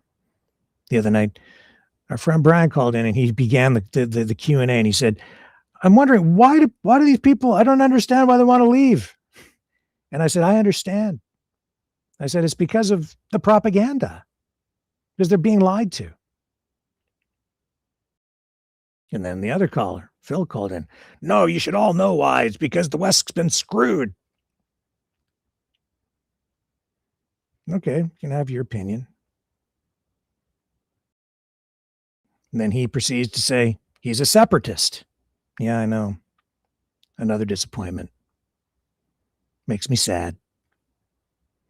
Because you could be doing positive things, but he's not just a separatist. He's not that kind of separatist. See, he's not the pro-American, pro-51st state type separatist. He's the good kind of separatist. Because there's the good separatists and the bad separatists, and he's not one of them. Not that kind of separatist, aren't you? Do you really think Alberta can stand on its own 2 feet? Can the country stand divided? Aren't you? Are you really not that kind of separatist? I don't know anymore, man. I don't know what to believe. I don't know who to believe. And everybody that called in the other night, and some level, I call them all friends because they're actually kind of part of our community, all of them. Everybody here, even people who come in once in a while, and even people who have left, don't hang out here anymore. Friends. I've had so many friends just leave in a huff because of politics, misunderstandings, anger, emotions, politics, and religion. The politics.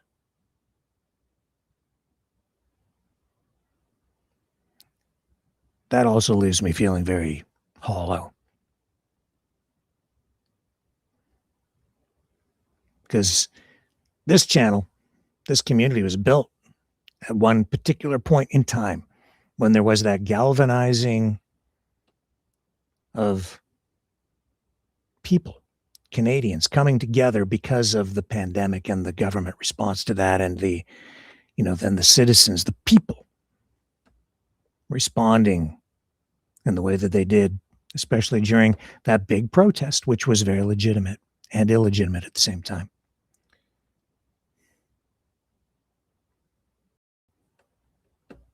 That's what brought us all together.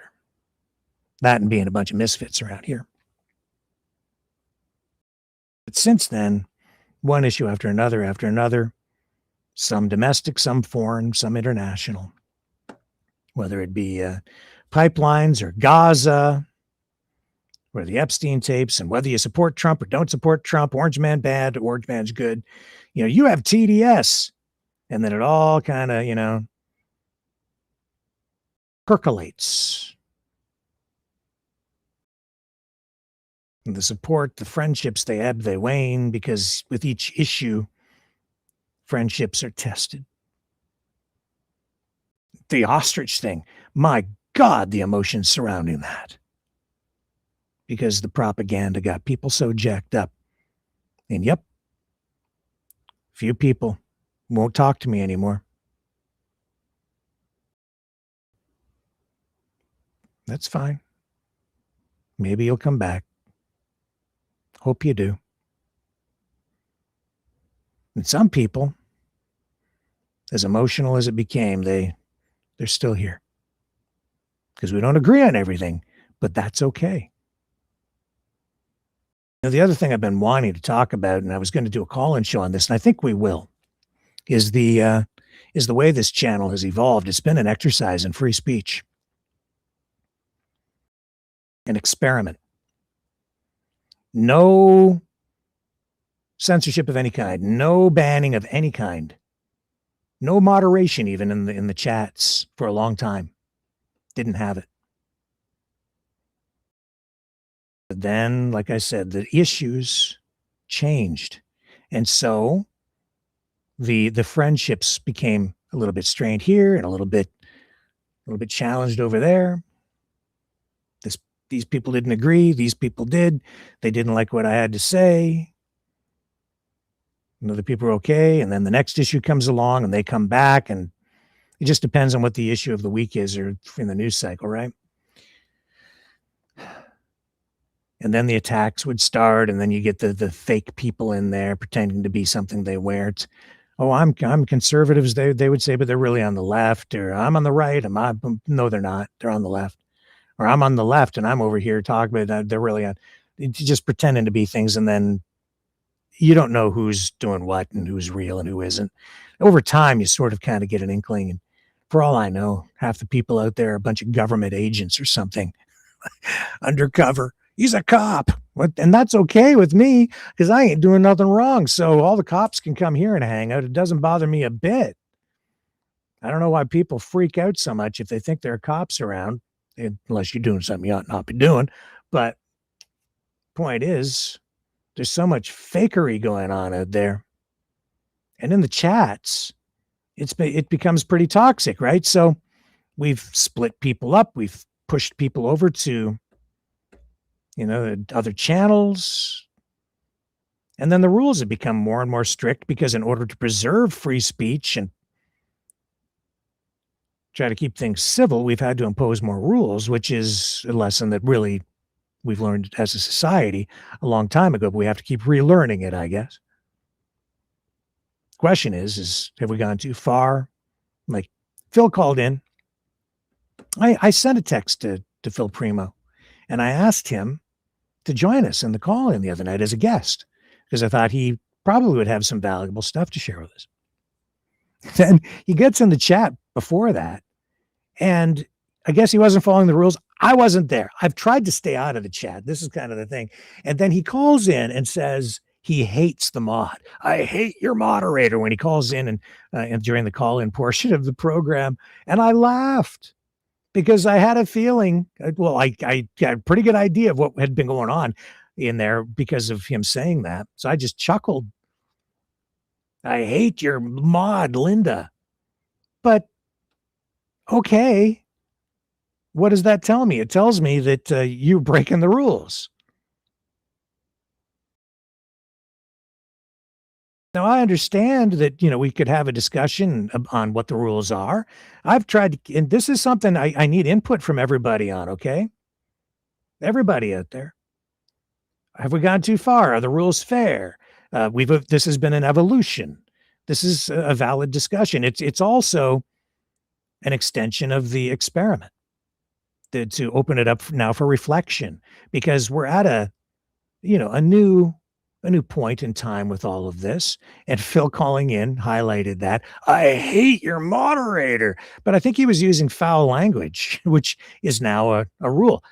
You can't use foul language, I guess. And I've violated here too. So you're going to get timed out, dude, if you're over there breaking the rules. And I've had people calling, Rick, please unban me.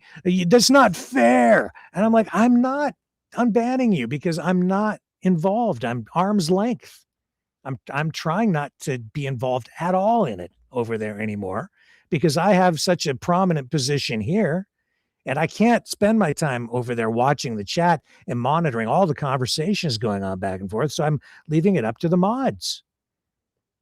Maybe that's wrong. Maybe that's something we have to talk about. But are we in balance with what we're doing or not? Does it need to be revised? Does it need to be massaged? I'll tell you, I have to even with the call-in program, it's been so abused, frankly, by people who have tried to hijack the program over time. And not just the call-in portion, but even some guests that I've invited to come on the show, kind of disrespectful in a lot of ways because they deviate from the topic at hand and then just want to promote whatever political message they want to promote. So they'll just blurt stuff out that we previously sometimes have even agreed that we're not going to talk about, but then they do it anyway because we have an audience and they want access to you. So it's been abused. I don't do the call-ins as often as I used to, as I'm sure you've noticed. And that's because we have people deliberately calling in to sabotage the program. That's a problem too. And then, Phil got upset with me just as, to continue down that path for a moment longer. And I understand he got upset because he says, well, why were you talking over me when we were having the discussion on, the Federal Reserve, central banking, the court case that surrounded all of that, which I'm sure that, a lot of you listening to us talk about that, and then me subsequently last night expanding on that with my own commentary, probably a lot of that just didn't really resonate with you at all, probably just flew over your heads. I said to Phil, I didn't really want to talk about that stuff. I wanted to keep the original conversation from 2 nights ago very focused on the question. Are these Western separatists who have been meeting with the U.S. State Department officials, are they engaging in acts of treason, which is the allegation or the accusation, the charge essentially coming from the Premier of British Columbia, David Eby. And even with him, like there was nuance and dancing around, and I don't know if he ever even really answered that question. We did discuss it, but in a roundabout sort of way. I'd have to go back and review it. But what he did do is he tried to talk about the banking thing. He's obsessed with it. It was a simple question. Were they engaged in an act of treason? I wanted to focus on that. And as a guest, I was just trying to keep my guests focused on the topic at hand. So now I've got a guy who pissed off the moderator. The moderator pissed him off.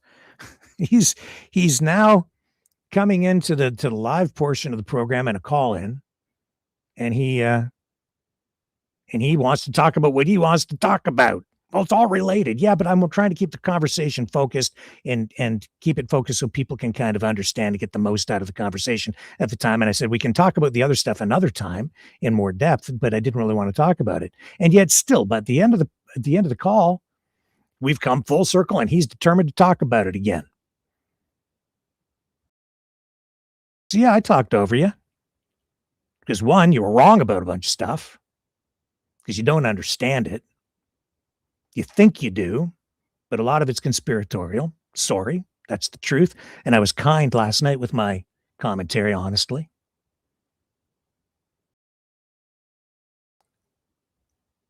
And I don't like it when people are fed information that is just not correct.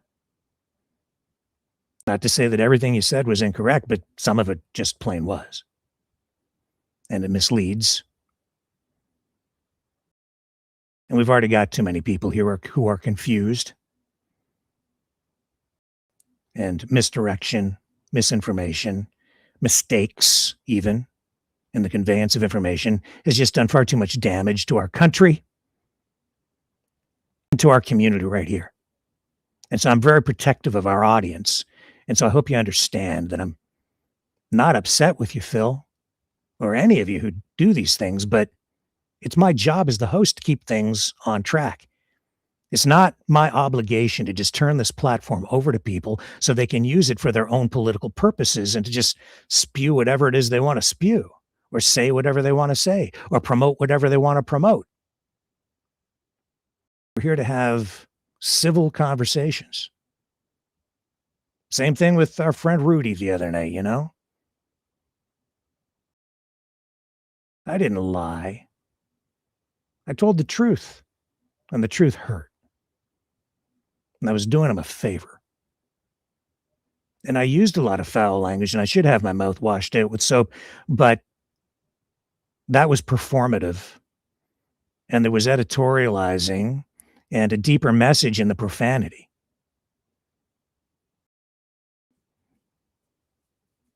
That would be what some might call esoteric language.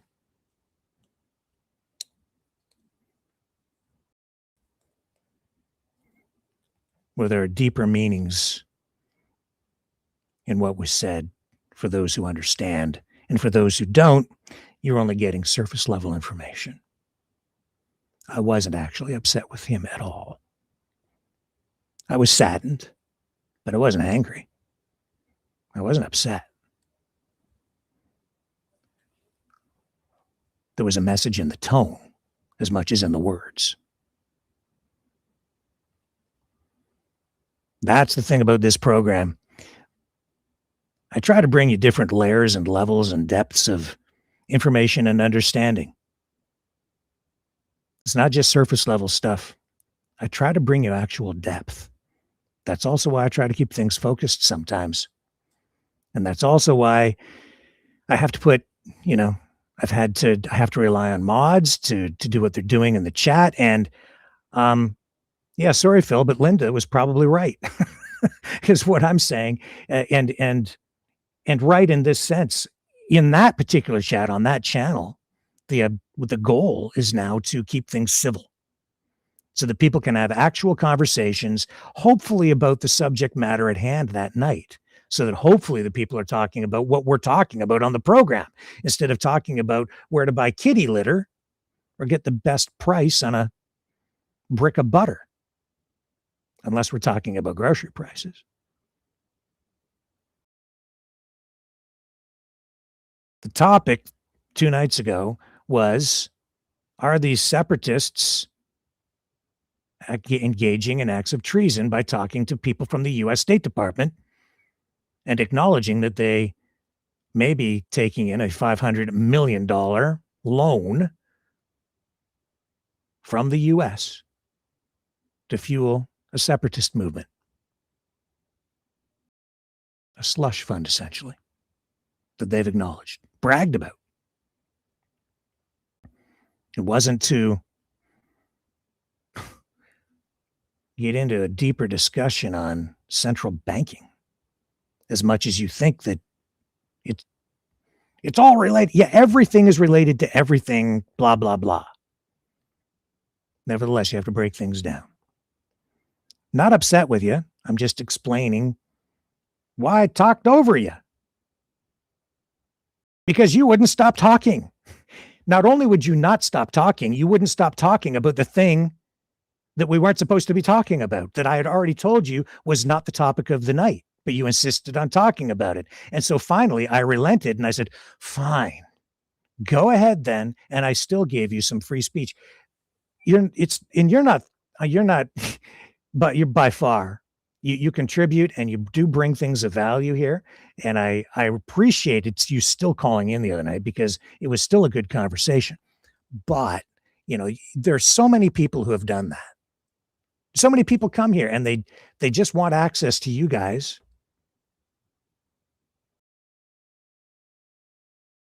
Because we have an audience, a bigger audience than people realize. A bigger audience even than I realize sometimes, because I don't it's amazing to me how far this program does reach. The phone calls I get from people, the impact that it has, not just in Canada, but internationally. It's amazing, actually. In spite of the people who said, no, he doesn't have any viewers. Yeah, probably too many. But you know, I had the one woman on who wanted to talk about those stupid ostriches, right? Not Angie, the other lady. Months went by. I'm going to come on. I'm going to come on. I'm going to come on. I'm going to come on. Okay. And then you wouldn't come on. Finally, what, 7 months or something of back and forth. And then she finally came on the program. We did a 5-hour program, 5 hours. At times during the beginning of the program, I did intervene and slowed her down. And I said, we have to stay focused on what we have to talk about again, trying to keep the conversation on track. That's my job. As the program went on and we were getting into like hour 4, hour 5, I got looser because we'd been on so long and I just more freewheeling. So it was like, okay, you want to say what you want to say, go ahead and say whatever you want to say. At one point, I even got up. We'd been on so long, I had to take Cosmo for a walk. And I just left the program with the two ladies on. No control. I shouldn't do that, by the way. I've done that on very rare occasions. I thought, okay, I'm going to trust these guys. And I don't know what they're going to talk about when I'm gone. I have to take Cosmo. So I did that. So I'm told that suddenly I still haven't gone back to review, but I'm told that this lady went on about something about 9/11, which had nothing to do with the topic that night. During that period of time when I wasn't here, I was told, why did she talk about 9/11? I'd have no idea. I'm going somewhere with this. Okay. So then I come back and back we go talking about the stuff that we were supposed to sort of be talking about. And I let her just talk. And then I even said to her at the end of the program, is there anything else that you would like to bring up before we sign off today? Anything else you want to say? And I left it open-ended. No, when we wrapped it up. 2 days later, I think, I get a text message complaining that I didn't let her talk.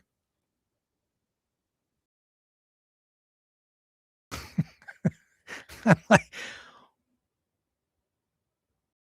what? How can you were on the program for 5 freaking hours. I left you on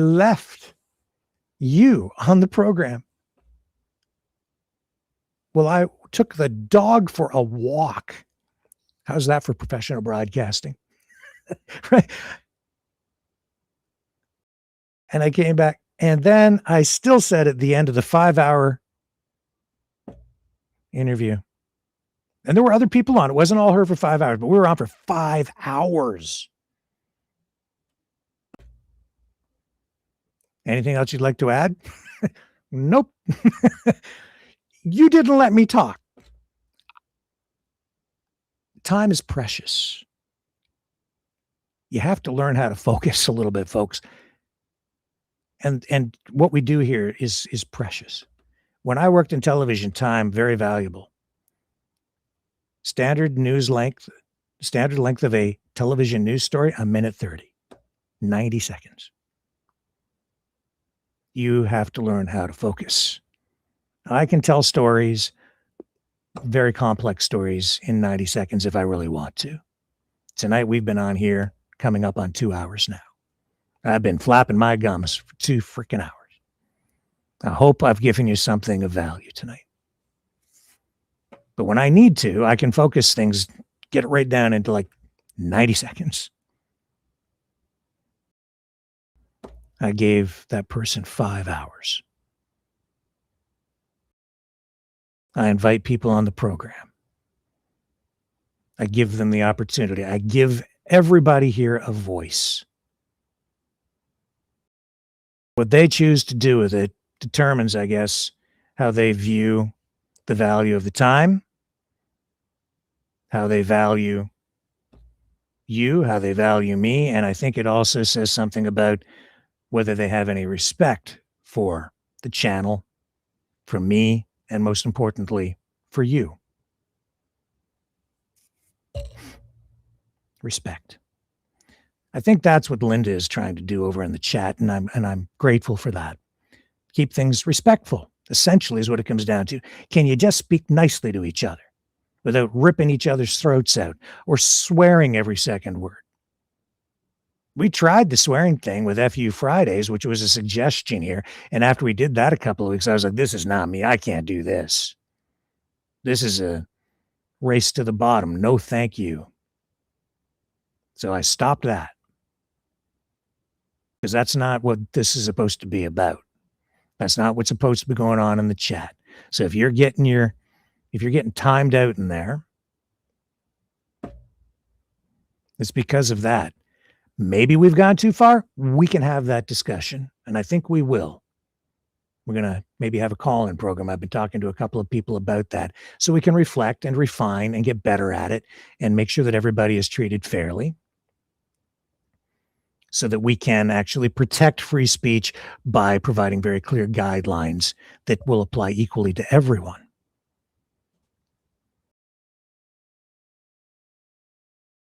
I don't know still what to do with the people who just attack. It's not unique to this program, to me. It's common everywhere now. And it's terrible. It's one of the reasons our country is in trouble here in Canada. It's one of the reasons the United States is in decline. It's one of the reasons we can't tell what's real anymore and we can't talk to each other. Because the people screaming the loudest for free speech are the ones, it seems, who are the most active and aggressive about shutting people down, canceling people. They don't believe in free speech at all. What's the old saying? If you can't say something nice, don't say anything at all? Well, I don't really subscribe to that. But it's how you do it, like everything else. It's how you do it, how you say it, and whether you make room for other people.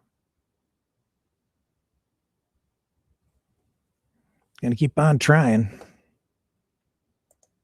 We have to. You know? Yeah.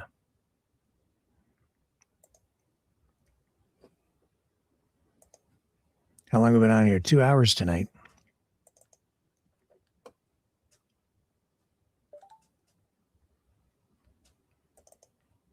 Do you feel any better after our conversation tonight, or do you feel like me?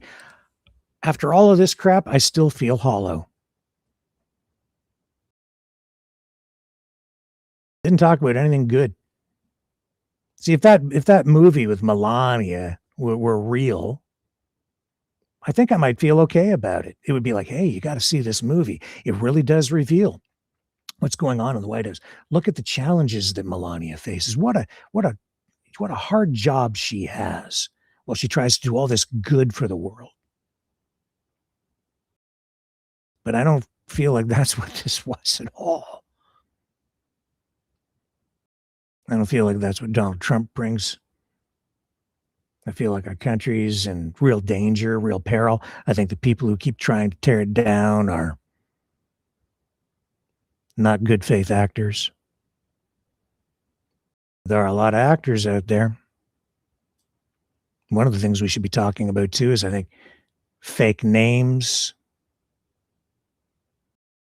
People are using that as a shield here every night in those chats. It's cowardly to attack from behind a mask, a fake name or a number. I see it even with some of these social media influencers who have become characters. What's their real name? Do you know them by their real name? I'm Rick Walker. This is who I am. It's who I've always been. I'm real. I'm not AI.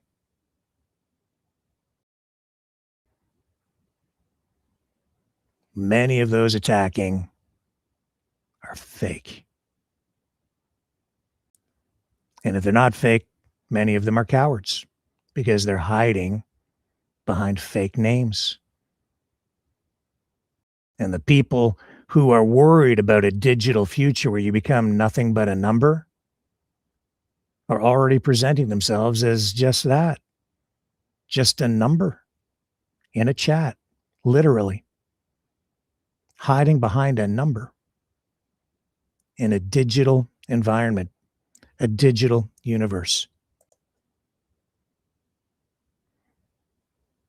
It's all fake.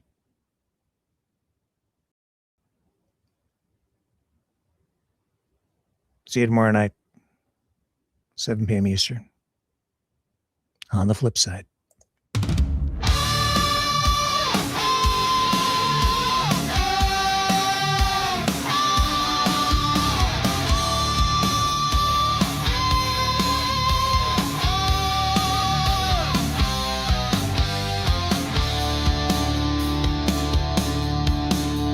Biden's about, Charlie's alive. Elvis flips burgers on the Lower East Side. 10 Trump's mask up on your phone. Shilling meme coins by remote drone.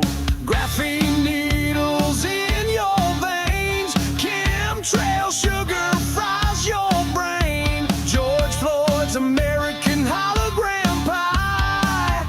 Don't trust your lying eyes. It's all fake. It's all fake. The moon is a hoax. Give your head a shake. It's all fake. It's all fake. Your mama's a lizard. Your daddy's a snake. Bigfoot codes, the Mossad plan. Flat Earth truckers fighting the man. Dinosaurs guard an empty fed vault. Truth is dead and it's the media's fault. Conspiracies are real, let it sink in. Time travel, JFK is president again. 9/11's a VR game. The elite cut deals in the devil's name. It's all fake. It's all fake. From the jab to the pills that you take. It's all fake. It's all fake. The Pope's in a bunker with Q as his mate. Your phone's a snitch. Your dog's AI. The king eats penguins in conspiracy pie. JFK Jr., Cobain, and Tupac. They ain't dead. They're all coming back.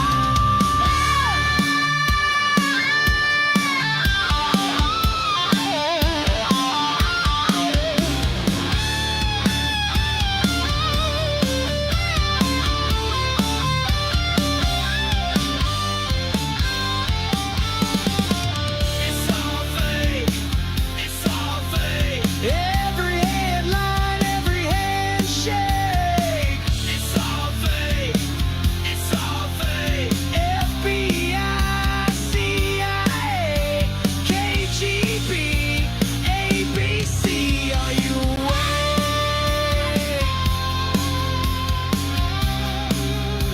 Don't believe your lying eyes. It's all fake. It's all fake.